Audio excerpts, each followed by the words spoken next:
الحمدللہ رب العالمین، صلاۃ والسلام علی رسول النبی الکریم وعلی آلہ واصحابہ اجمعین۔ ربنا تقبل منا انک انت السمیع العلیم۔ رب اشرح لی صدری ویسر لی امری واحلل عقدۃ من لسانی یفقہوا قولی، آمین یا رب العالمین۔ ہم نے سورہ بنی اسرائیل شروع کر رکھی ہے، اور ہم نے یہ خاصا وقت لیا ہے۔ اس کی وجہ یہ ہے، ابھی آپ کو سمجھ آئے گی۔ آج ہم نے آیت نمبر 38 کرنی ہے۔ اچھا، بڑے غور سے سنیے، اور آپ کو سوال آئیں گے، پھر میں جواب دوں گا تاکہ بات ہم بڑی کلیئرلی سمجھتے چلیں۔ آیت 38 میں اللہ تعالیٰ فرماتے ہیں، بسم اللہ الرحمن الرحیم، کل ذالک کان سیئہ، اور یہ اوپر جو تمام باتیں جن سے منع کیا گیا ہے نا، اس کی طرف اشارہ کرتے ہوئے اللہ نے فرمایا، کیا فرمایا؟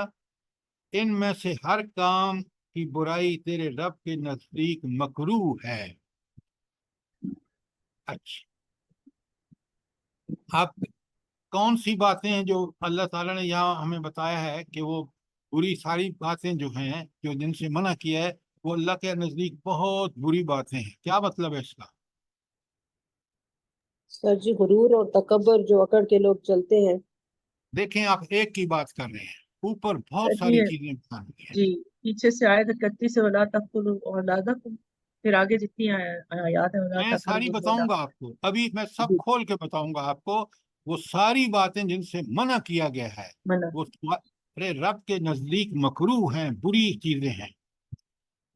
آگے سنیں، یہ تو تھی نا آیت 38۔ کوئی سوال؟ آیت 39 میں فرمایا، ذالک مما اوحی الیک من ربک من الحکمہ، یہ وہ باتیں ہیں جو تیرے رب کی طرف سے تجھ پر وحی کی گئی ہیں، اور یہ عین حکمت ہیں۔ کیا مطلب ہے؟ ذرا مجھے سمجھائیں کہ یہ ساری باتیں جو اوپر بیان ہوئی ہیں، وہ حکمت ہے۔ اگر اب آپ نے اس چیز کو نہیں سمجھا تو اوپر سارا مضمون جو ہے، اس کا مطلب ہے وہ جو آیت 38 سے لے کر 39 سے لے کر، نہیں 23 سے لے کر، آیت 23 سے لے کر 39 تک کچھ چیزیں بیان ہوئی ہیں جو اللہ تعالیٰ کے نزدیک انتہائی پسندیدہ ہیں، اور وہ اخلاقی فضائل ہیں، اور کچھ چیزیں ایسی ہیں جو انتہائی بری ہیں۔ تو دونوں چیزوں کو اللہ تعالیٰ نے بیان کیا ہے آیت 23 سے لے کر آیت 39 تک۔ یہ بات ٹھیک ہے؟ جی سر جی۔ اچھا، اب بڑے غور سے سنیے، اگر چاہیں تو لکھ لیں۔ سب سے پہلے اللہ تعالیٰ نے فرمایا ہے کہ توحید جو ہے اس پر استقامت اختیار کرو۔ نمبر 2، والدین کے ساتھ احسان کرو۔ نمبر 3، صلہ رحمی اور ایتائے ذی القربہ کو اپنا اس پر پوری طرح عمل کرو۔ نمبر 4، مسکینوں اور مسافروں کو اس کا حق دو۔ نمبر 5، انتہائی بخل سے کام نہ لو، اور نہ حد سے بڑھ کر خرچہ اسراف کرو۔ اور پھر یہ بھی بتا دیا کہ رزق کی فراخی اور تنگی کس کی مرضی پہ ڈیپینڈ کرتی ہے؟ اللہ تعالیٰ کی، وہی رازق ہے۔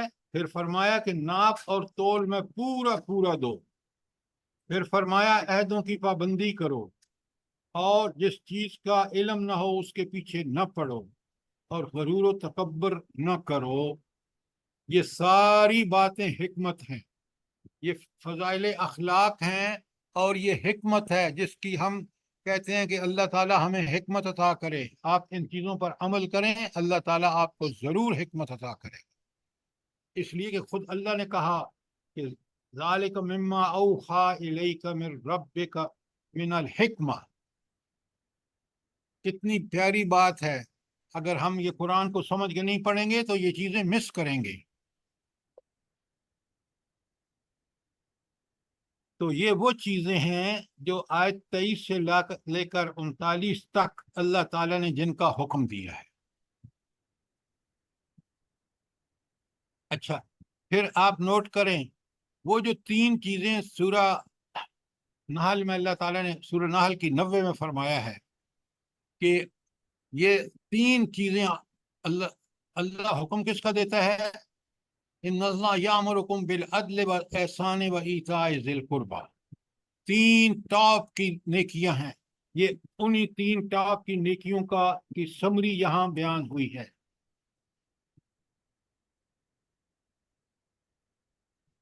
اچھا، ایک تو یہ حکمت ہے، یہ سب چیزوں پر جو عمل کرے گا اللہ تعالیٰ اس کو حکمت عطا کرے۔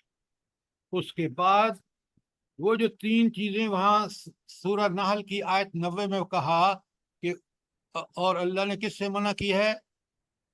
فحشاء، منکر اور بغی۔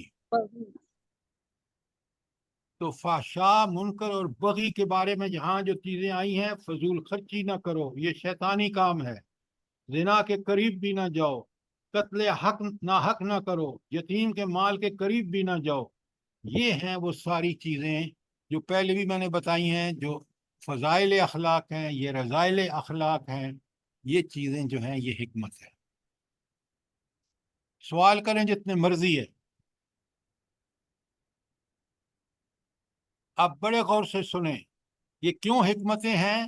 اللہ تعالیٰ ان کو کیوں حکمت کہہ رہا ہے؟ یہ بڑے ٹھوس، راسخ اور غیر متزلزل حقائق ہیں۔ صرف یہ نہیں کہ ٹھوس، راسخ اور غیر متزلزل حقیقتیں ہیں، بلکہ یہ عین عقل اور فطرت اور شریعت کے مطابق ہے، اس لیے یہ حکمت ہے۔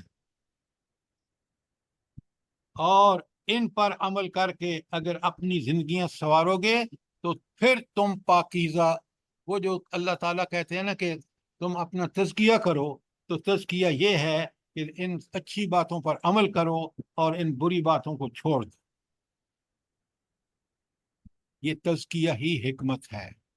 سمجھیں بات کو کہ حکمت وہ ہے جو اللہ تعالیٰ کو سب سے زیادہ چیزیں پسند ہیں ان پر عمل کرنا، اور یہاں یہ صاف بتا دیا کہ یہ ہیں وہ چیزیں جن پر تم نے عمل کرنا ہے، میں نے ساری آپ کے سامنے بیان کی ہیں، یہ ہیں وہ چیزیں جو بری ہیں آپ نے چھوڑ دینی۔ یہی حکمت ہے، یہی تزکیہ ہے۔ اگر یہ جن پر حکم دیا گیا وہ کرو گے اور جن سے منع کیا گیا چھوڑ دو گے، تم اللہ تعالیٰ کے پسندیدہ انسان بن جاؤ گے۔ دنیا میں اس کا عمل کرنے سے جو حکمت تمہیں اللہ نے عطا فرمائی ہے، اس کی وجہ سے دنیا اور آخرت دونوں تمہاری سنور جائے گی۔ یہ معمولی بات نہیں ہے، ان چیزوں کو قرآن کی ہدایات بہت اعلیٰ اور عرفہ ہیں، آپ سوچیں، سمجھیں، غور کریں۔ کوئی سوال آیت 23 سے لے کر 39 تک؟ سر جی 23 میں جو ذکر کیا گیا ہے شرک سے باز ہے، اور یہاں پر دوبارہ 39 میں آیا ہے، تو سر جی کیا یہ کیا چیز؟ بتانا مقصود ہے؟ وَلَا کیا تَجْعَلْ چیز؟ مَعَ اللَّهِ إِلَٰهًا آخَرَ، یہ تو 39 میں دوبارہ ذکر آیا نا۔ بھائی وہی مضمون اب شروع ہو رہا ہے دوبارہ، اور دوبارہ کا مطلب یہ ہے کہ یہ توحید کا تقاضا ہے۔ توحید دین اسلام کی اصل ہے، بنیاد ساری توحید ہے۔ کیوں؟ یہ احکامات دینے والا اللہ جو ہے وہ واحد ہے، وہ توحید اس کی ذات کا لازمی جز ہے۔ توحید بار بار آ رہا ہے، اس لیے آ رہا ہے کہ توحید ہی دین اسلام کی بنیاد ہے۔ یہ سارے احکامات کس کے ہیں؟ اللہ واحد کے نہیں ہیں؟ جی بالکل سر۔ اور کوئی سوال؟ سر آپ نے کہا کہ 3 ٹاپ کی نیکیاں ہیں، تو یہ 3 ٹاپ کی نیکیاں یہ یتیم کا مال اور عہد پورا کرنا اور ناپ تول میں، یہ 3 چیزیں ہیں؟ 3 وہ 90 میں بیان ہوئی ہیں، سورہ نحل کی 90 میں۔ اچھا 3 ٹاپ کی نیکیاں کیا ہیں؟ پھر غور سے سنیں۔ ان اللہ یامرکم بالعدل والاحسان وایتاء ذی القربی، وہ 3 ٹاپ کی نیکیاں ہیں۔ جب میں ٹاپ کہتا ہوں تو اس کا مطلب یہ ہوتا ہے کہ جس کے اندر یہ ٹاپ کی نیکیاں ہوں گی وہ باقی ساری نیکیاں اس کے اندر ضرور ہوں گی، کیونکہ ان پہ ترقی کرتا کرتا وہ پہنچا ہے اس 3 ٹاپ کی نیکیوں پر۔ بات سمجھ آئی ہے کہ نہیں آئی؟ جی سر، جزاک اللہ سر۔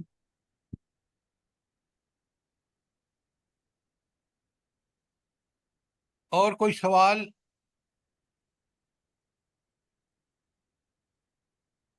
اب آپ یہاں ایک لفظ نوٹ فرمائیں کہ یہ وہ حکمت کی باتیں جو تمہارے رب نے وحی کی ہیں نبی کریم صلی اللہ علیہ وآلہ وسلم کا، تو یہ اتنی اہمیت کی حامل ہیں کہ اللہ نے بذریعہ وحی ہمیں حکم دیا ہے کہ یہ کرو اور یہ منیحات ہیں یہ مت کرو۔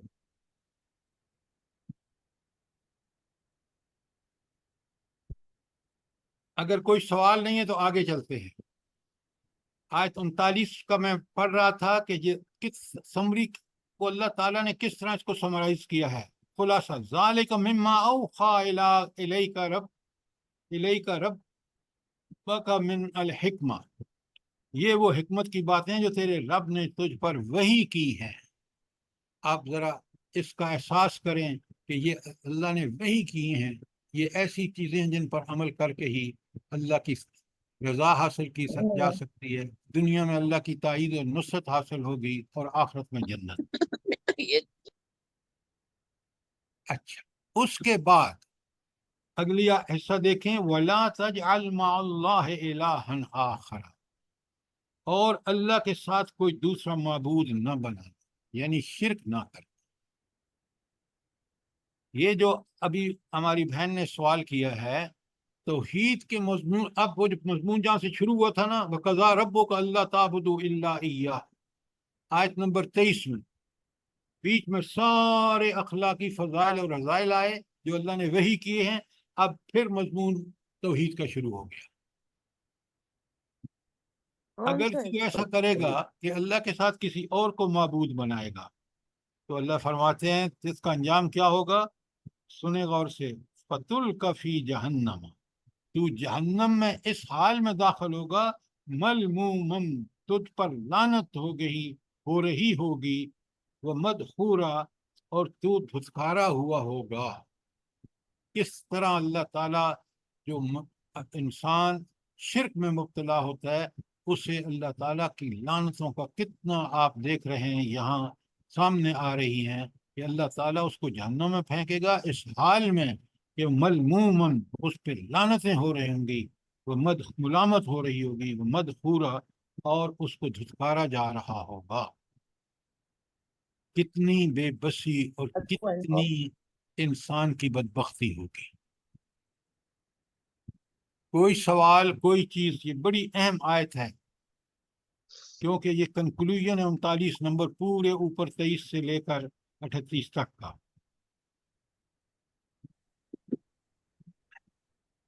میں آپ سے پھر گزارش کروں گا کہ آپ مہربانی کر کے دوبارہ ان 23 سے 39 اور سورہ اس کی انعام کی 151 تا 153 اور سورہ فرقان کی جو آخری آیات ہیں عباد الرحمن الذین، ان کو سب کو پھر ملا کے پڑھیں، پھر اس آئینے میں اپنی شکل دیکھیں کہ ہم ان چیزوں پر کہاں تک عمل کر رہے ہیں۔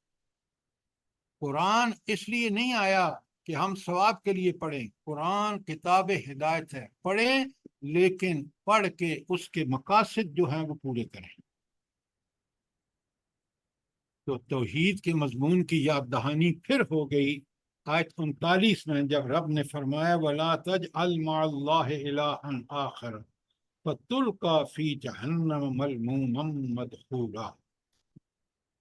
کوئی سوال آیت نمبر 39 کے بارے میں؟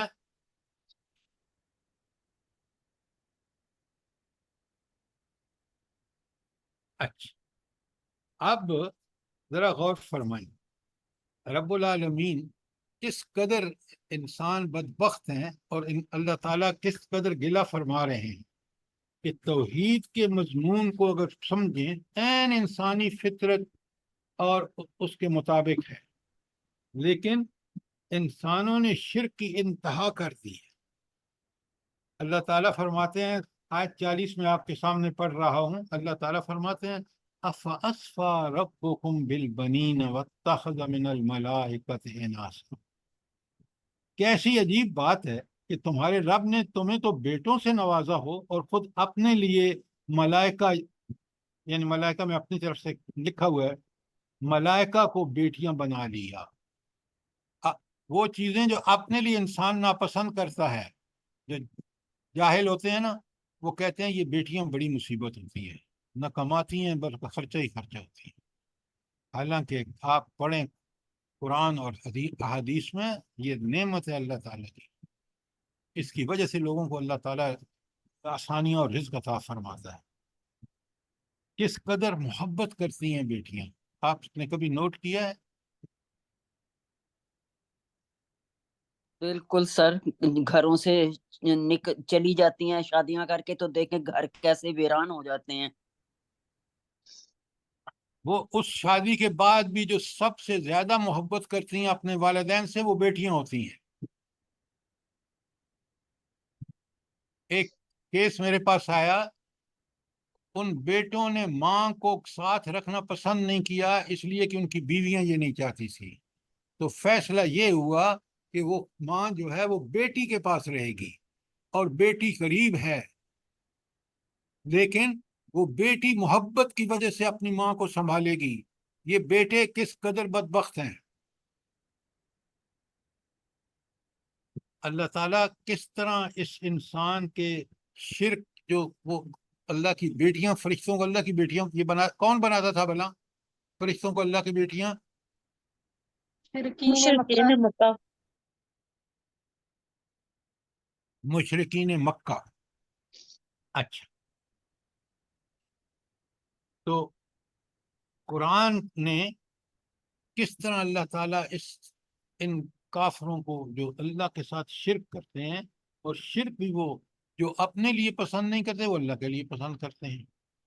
اللہ تعالیٰ فرماتے ہیں، غور سے سنیں، اِنَّكُمْ لَتَقُولُونَ قَوْلًا عَظِيمًا، یہ بہت بڑی بات ہے جو تم اپنی زبان سے نکالتے ہو۔ اس کا کیا مطلب ہے کہ یہ بہت بڑی بات ہے؟ یہ ایسا جرم ہے کہ جس کو تم دیکھو گے کہ کس قدر اس کی اللہ تعالیٰ تمہیں سزا دے گا جب اللہ کے سامنے پیش ہوگے۔ تو یہ صرف حماقت نہیں، یہ حماقت در حماقت ہے کہ اپنے رب کے لیے اس چیز کا انتخاب کرنا کہ جو اپنے لیے گوارا نہیں کرتے یہ لوگ، گویا اللہ تعالیٰ کو انہوں نے اپنے آپ خود اپنے سے بھی گرا دیا ہے۔ وہ ہستی جو ان کی خالق مالک رازق ہے، اس کی پسند ناپسند، اپنی پسند ناپسند سے بھی اس کو گرا دیا ہے۔ کوئی بات، کوئی سوال آیت نمبر 40 پر؟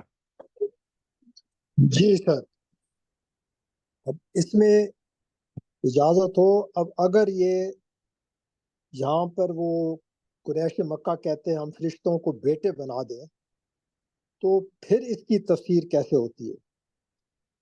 کیونکہ شریف کی آیت میں اللہ نے کہا نا کہ اپنے لیے تو بیٹے پسند کرتے ہو اور میرے لیے بیٹیاں۔ اول تو اللہ کے لیے تو اولاد کا کنسیپٹ ہی نہیں ہونا چاہیے۔ تو یہ کچھ ابہام سا ہو رہا ہے کہ یہ تھوڑی سی اس میں وضاحت چاہتا تھا۔ سر بات یہ ہے کہ اللہ تعالیٰ کے ساتھ نہ بیٹے شریک بنا سکتے ہیں۔ آپ سورہ اخلاص جب پڑھتے ہیں، لم یلد ولم یولد، اب یہاں بڑا کلیئرلی بتا دیا۔ اور آپ دیکھیں عیسائیوں نے حضرت عیسیٰ علیہ السلام کو نعوذ باللہ اللہ کا بیٹا بنایا نا، کس قدر اس کی مذمت کی ہے۔ تو لہٰذا اصل بات یہ ہے کہ یہ اللہ کا شریک بنانا تو حماقت ہے، لیکن اللہ کا شریک وہ بنانا جس کو آپ خود بھی اون نہیں کرتے۔ یہ مشرکین جو ہے نا، مشرکین مکہ، اور آج تو آپ دیکھیں اولاد، لڑکا ہو لڑکی ہو، جناب فٹافٹ جو ہم حشر کرتے ہیں اور جو مغرب میں ہو رہا ہے، اور آپ کے ہاں بھی ہونا شروع ہو چکا ہے، تو کیا آپ کہیں گے اس کا؟ تو یقیناً اللہ کی یہ باتیں جو پیچھے بتائی ہیں وہ حکمت ہے، عین حکمت ہے۔ وہی چیزیں معاشرے میں امن اور سکون لا سکتی ہیں، اور مین میڈ لاز چاہے وہ مغرب کے ہوں یا مشرق کے ہوں، وہ سارے کے سارے آپ اپنے امت مسلمہ کو آج دیکھ لیں، اپنے ملک کو دیکھ لیں کہ ہم نے ان چیزوں سے اعراض کیا جو حکمت کی ہیں، اور آج ہم کتنے بدبخت ہیں کہ پوری دنیا ہمارے اوپر انگلیاں اٹھا رہی ہے۔ جزاک بات اللہ۔ اچھا، اب آگے چلیے آیت نمبر 41۔ بسم اللہ الرحمن الرحیم۔ وَلَقَدْ صَرَّفْنَا فِي هَذَا الْقُرْآنِ، ہم نے اس قرآن میں طرح طرح سے لوگوں کو سمجھایا۔ کس لیے سمجھایا؟ لِيَذَكَّرُوا، تاکہ وہ ہوش میں آئیں اور نصیحت حاصل کریں۔ اگلا حصہ بعد میں پڑھتے ہیں، پہلے یہ مجھے بتائیں کہ اس کا کیا مطلب ہے کہ اللہ تعالیٰ فرما رہے ہیں کہ میں نے اس قرآن میں طرح طرح سے لوگوں کو سمجھایا تاکہ وہ نصیحت حاصل کریں۔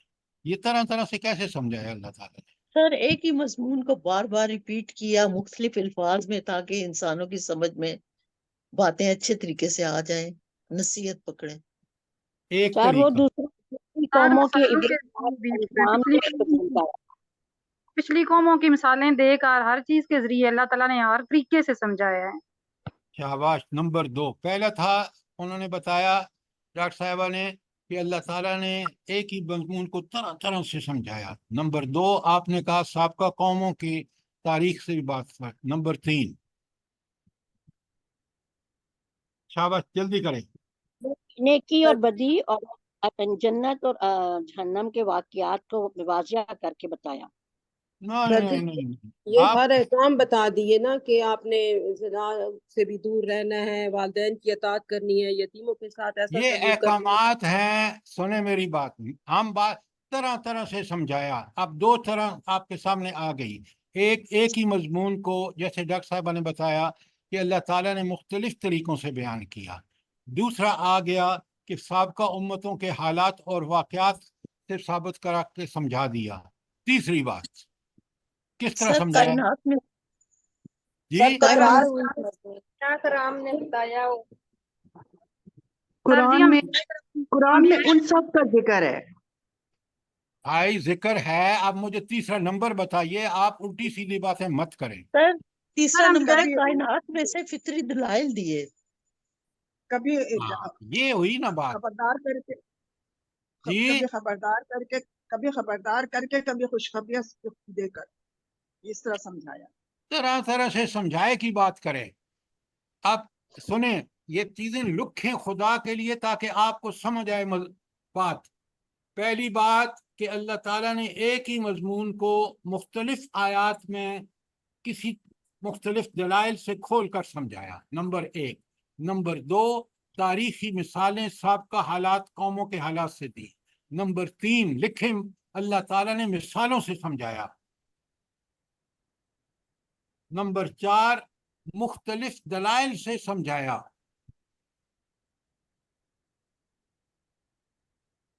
تاکہ بالکل ہم فوکس قرآن کا مطالعہ کریں اور قرآن سے ہدایت اخذ کر سکیں۔ یہ ہے قرآن نے، اور بھی کئی طریقے قرآن نے استعمال کیے ہیں، اسالیب اس کو کہتے ہیں، اسالیب قرآن۔ یہ ہے وہ آیت کا وَلَقَدْ صَرَّفْنَا لِلنَّاسِ فِي هَذَا الْقُرْآنِ مِنْ كُلِّ مَثَلٍ، تو اللہ تعالیٰ نے طرح طرح سے سمجھایا۔ اس بات کو سمجھیں، کس لیے سمجھایا؟ لِيَذَكَّرُوا، تاکہ وہ نصیحت حاصل کریں، ہدایت حاصل کریں، اور اس ہدایت پر چل کر ہی دنیا اور آخرت میں کامیاب ہوں گے۔ اگر اس قرآن کو پس پش ڈال دیں گے، اس کو نہیں سمجھیں گے، اس سے منہ موڑیں گے، ذلیل اور رسوا دنیا میں بھی ہوں گے، اور آخرت میں جہنم جو دائمی ٹھکانہ ہوگا وہ ان کا ٹھکانہ ہوگا۔ یہ قرآن اس طرح جب تک ہم نہیں پڑھیں گے کہ یہ اللہ کی ہدایت کی کتنی زبردست کتاب ہے۔ اچھا، دیکھیے جب آپ اس کو پڑھتے ہیں نا، یقین مانیں، آپ میں سے کئی لوگ یورپ امریکہ سب دیکھا ہوگا، اللہ نے مجھے بھی موقع دیے ہیں، میں نے سب ان چیزوں کو بڑے بغور دیکھا ہے قرآن کے طالب علم کی حیثیت سے۔ آپ یقین مانیں جتنا آپ اس کو قرآن کو سمجھتے ہیں آپ کو یہ پتہ چلتا ہے کہ صرف اور صرف حق یہ قرآن ہے، اس پر عمل کر کے ہی دنیا کو امن اور چین نصیب ہو سکتا ہے، ورنہ آپ دیکھ لیں یہ سارے سوشلزم کیپیٹلزم سارے ناکام ہوئے ہیں، اور تاریخ میں ان کی مثالیں بالکل ایسی ہیں جیسے لوگوں نے اپنے وقت کو ضائع کیا ہو، اور اگر قرآن پہ چلتے جیسے خود نبی کریم صلی اللہ علیہ وسلم نے عربوں کو ایسی جاہل قوم کو کتنا اوپر اٹھایا، خلفائے راشدین کو دیکھ لیں، آج مسلمانوں کی پستی کی وجہ بھی دیکھ لیں۔ لہذا کتنا پیارا قرآن نے کہا ہے، اللہ تعالیٰ کہتے ہیں نا کہ وَلَقَدْ صَرَّفْنَا فِي هَذَا الْقُرْآنِ، ہم نے طرح طرح سے لوگوں کو سمجھایا لِيَذَّكَّرُوا، تاکہ وہ نصیحت کر سکیں۔ لیکن مسئلہ کیا ہوا؟ اللہ کا گلہ سنیں، وَمَا يَزِيدُهُمْ إِلَّا نُفُورًا، مگر وہ حق سے اور زیادہ دور بھاگے جا رہے ہیں اور ان کی نفرتوں میں اضافہ ہو رہا ہے۔ بالکل ہمارے اوپر یہ آیت کیسی صادق آتی ہے۔ آج ہم نے 75 سال اللہ سے وعدہ کر کے کہ ہم اس میں دین نافذ کریں گے، ہم نے اس کے خلاف ورزیاں کی۔ آج پھر دیکھیں ہم اللہ کے ہاں کس قدر ناپسندیدہ ہو رہے ہیں کہ ذلت اور پستی آج ہمارا مقدر ہے۔ جو ہمارے ملک کی عدالتیں کر رہی ہیں، جو اسٹیبلشمنٹ کر رہی ہے، جو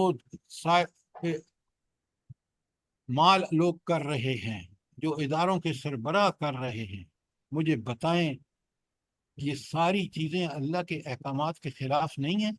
بتائیں مجھے۔ اور سر بالکل ایسا ہی ہے۔ اس کا انجام وہی ہے جو اللہ تعالیٰ نے بتایا ہے، ذلت اور پستی دنیا میں اور آخرت میں جہنم۔ سر جی میرا سوال تھا تو اچھا، یہ اس وقت سے ہے کہ دو چیزیں، دنیا پرستی اور حوث انسان کے نفس کی۔ یہ آپ کی آواز آپ کو تو سنائی دے رہی ہوگی، ہمیں نہیں سنائی دے رہی۔ جی سر میں کہہ رہی تھی کہ یہ دو وجوہات ہیں اس کی کہ سمجھا ہی نہیں انسان نے، نصیحت ہی نہیں پکڑی، کہ دنیا پرستی اور انسان کا حوث جو ہے، لالچ۔ ہاں آپ کو میں بتاتا ہوں، سنیں، یہ دنیا انسان اس لیے نصیحت نہیں پکڑی کہ وہ اللہ نے اس کو آزادی دے دی ہے۔ پہلے کتنی آزادی؟ صرف ایک لمیٹڈ، وہ کیا کہ تم چاہو تو اس کو قبول کرو، یہی برحق ہے، اگر اس کو چھوڑ کے چاہو تو کوئی دوسری چیز قبول کر لو، اس کے خلاف چلو، لیکن آؤ گے میرے پاس۔ اب جب تم اس کے خلاف چلو گے تو یہ ساری چیزیں جو آپ بتا رہے ہیں نا، قرآن کو چھوڑیں گے تو پھر آپ وہ ہر برا کام کریں گے، اپنے نفس امارہ کے پیچھے چلیں گے، شیطان کے پیچھے چلیں گے، مغرب پرستی کریں گے، ہندو پرستی شادیوں میں کریں گے، وغیرہ وغیرہ وغیرہ۔ اب بات سمجھ آئی کہ نہیں؟ جی سر جزاک اللہ خیر۔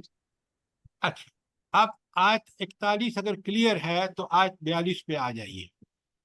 رب العالمین فرماتے ہیں، اور میں بڑے غور سے سنیے، کل اے اللہ کے رسول ان کو بتاؤ، لو کان معہ آلہۃ کما یقولون، اگر کوئی دوسرا الہ ہوتا جیسا کہ یہ لوگ کہتے ہیں، بتوں کو بنا رکھا ہے، قبروں والوں کو بنا رکھا ہے، پتہ نہیں امریکہ کو کس کس کو بنا رکھا ہے۔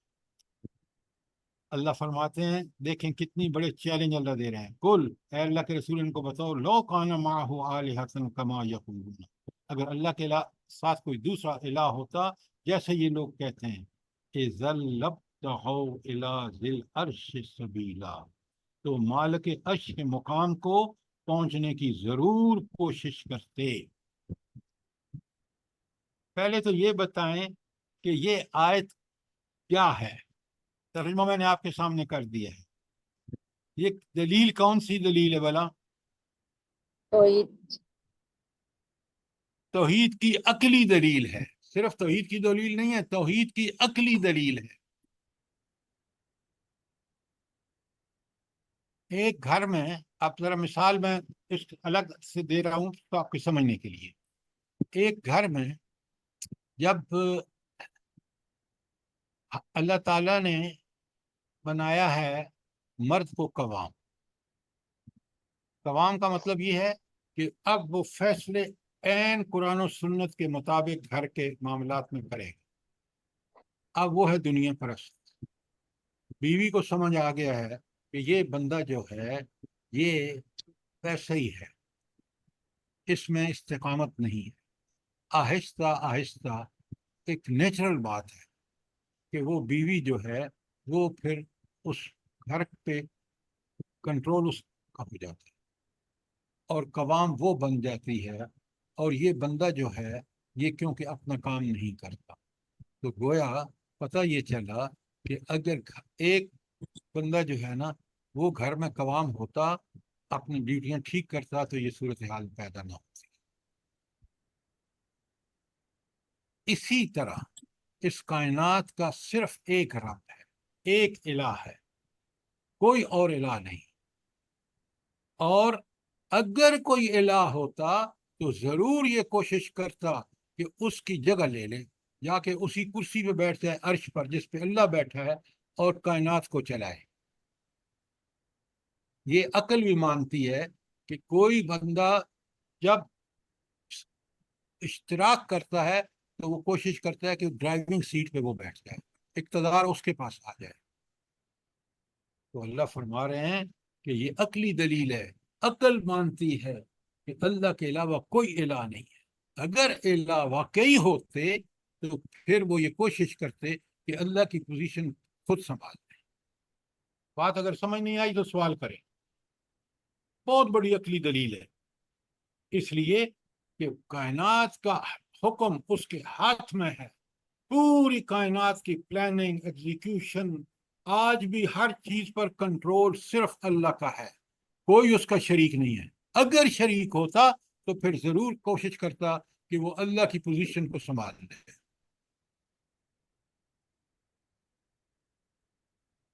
بات کلیئر ہے؟ سر یہ آیت بہت تھوڑی بڑی سی ذرا مشکل آیت ہے۔ ہاں جی شرما کیا فرمایا آپ نے؟ میں نے کہا یہ آیت جو ہے ذرا تھوڑی سی مشکل آیت ہے سمجھنے میں نا، ایک بالکل دفعہ مشکل نہیں ہے، عین عقل کے مطابق ہے۔